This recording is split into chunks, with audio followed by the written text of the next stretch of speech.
être le meilleur, la première chose à faire, c'est de vous demander le meilleur en quoi et pourquoi. Paradoxalement, vous devez renoncer à être parfait partout et tout le temps. Oubliez l'idée d'avoir des bonnes notes dans chaque matière, à chaque contrôle. Vous devez comprendre que si vous voulez vraiment progresser sur le long terme, vous ne devez pas avoir peur de faire des sacrifices. On peut difficilement faire des efforts sur toutes les matières en même temps. M'en bats les rien à Vous avez le droit de le penser, évitez juste de le dire. Alors, si vous voulez vraiment progresser, vous ne devez plus penser au présent. Vous devez regarder beaucoup plus loin. Une erreur à ne surtout plus faire, par exemple, c'est de compenser dans les matières où vous êtes moins bon en apprenant par cœur. Vous devez voir loin et travailler en fonction de vos objectifs. Un élève qui veut être ingénieur ne portera pas ses efforts sur les mêmes matières que quelqu'un qui veut faire médecine ou école de commerce. Et si vos objectifs ne sont pas encore clairs, ayez en tête que ce sont des qualités générales que vous devez développer pour votre avenir. Montaigne avait déjà résumé cette idée à la Renaissance. L'important, c'est de savoir utiliser sa tête intelligemment. Et c'est toujours aussi valable aujourd'hui. Ce qu'on attend vraiment de vous dans les études peut se résumer en 4 points. 1. Votre capacité à résoudre des problèmes. 2. La qualité de votre expression à l'écrit et à l'oral. 3.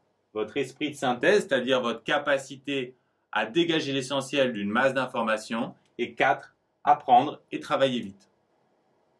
Pour développer vos capacités de raisonnement, pas de secret. Il faut s'entraîner régulièrement et faire des fiches stratégiques. C'est aussi en faisant des fiches que vous allez développer votre esprit de synthèse. J'ai déjà expliqué dans 2 autres vidéos ce qu'est une fiche stratégique et comment faire des fiches de plus en plus efficacement. Pour l'expression, il faut lire. Ne vous forcez pas à lire des classiques. Lisez ce que vous aimez, mais lisez. Progressivement, vous pourrez lire des auteurs de plus en plus complexes et profonds. Il faut aussi prendre l'habitude de vous relire le plus souvent possible en cherchant des tournures précises, l'idéal étant de pouvoir être tout en nuances ou clair et concis. simple, basique. OK. Pour la vitesse, il faut booster vos fondamentaux. J'expliquerai pourquoi et comment dans une prochaine vidéo. Pour gérer tout ça, vous devez travailler efficacement, c'est-à-dire sans perdre votre temps. Prenez l'habitude de travailler en temps limité. Tous les 1h30 ou 2 heures, faites une pause. L'important n'est pas de travailler longtemps, mais de mettre de l'intensité dans votre travail. Au lycée, même si vos objectifs sont très ambitieux, vous ne devez pas passer tout votre temps à travailler. En prépa ou en médecine, la charge de travail sera 3 ou 4 fois plus grande. Donc au lycée, si vous n'avez pas de temps libre, en passant au niveau supérieur, vous allez exploser.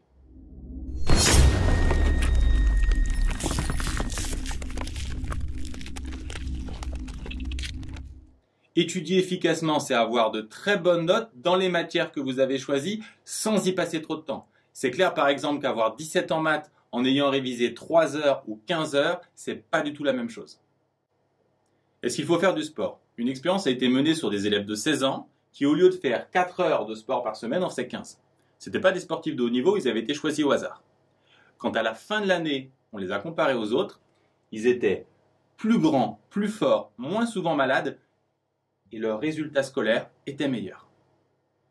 Faites du sport, il diminue le stress, il booste le système immunitaire et il améliore le sommeil qui est un des principaux facteurs d'apprentissage. Enfin, ne vous trompez pas d'objectif, ne cherchez pas à être meilleur que les autres. Cherchez à devenir meilleur. Si vous avez un certain niveau, prenez le temps d'aider des élèves moins à l'aise que vous.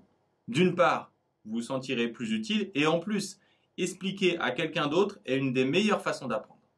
Et pour finir, essayez de ne pas perdre de vue pourquoi vous travaillez.